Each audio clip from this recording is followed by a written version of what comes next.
जीवनमा कहिले पनि नसोच्नुहोस् कि म को हुन चाहन्छु भनेर। हरेक व्यक्तिले म को हो मा बढ्ता ध्यान दिन्छ। म कलाकारले म को हो थाहा छ, म कलाकार हो, म सुपरस्टार हो। डक्टरले के भन्छ, म को हो थाहा छ, म डक्टर हो। पोलिटिशियनले के थाहा छ, म पोलिटिशियन हो, म मन्त्री हो। हामीले धेरै जसो खालि कोमा ध्यान दिन्छौँ। कोमा भन्दा हामी किनमा ध्यान दिन्छौँ। हामी कलाकार किन बन्यौँ त, या किन बन्न चाहन्छौँ? हामी डक्टर किन बन्न चाहौँ त, किन बन्यौँ? हामी मन्त्री किन बनेको छौँ त, के को लागि बनेको छौँ?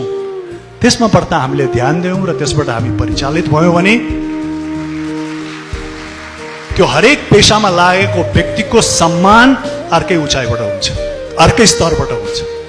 तर तपाईँ खालि म को हुँ भन्नेमा ध्यान दिनुभयो र म जे छु त्यो म किन भएको भन्ने चाहिँ नि सन्देश सम्प्रेषण गर्न सक्नु भएन भने त्यो प्रति उत्पादक हुन्छ। त्यसकारण don't concentrate on what, concentrate on why. Why you want to be what you want to be, not what you want to be. Thank you, धन्यवाद।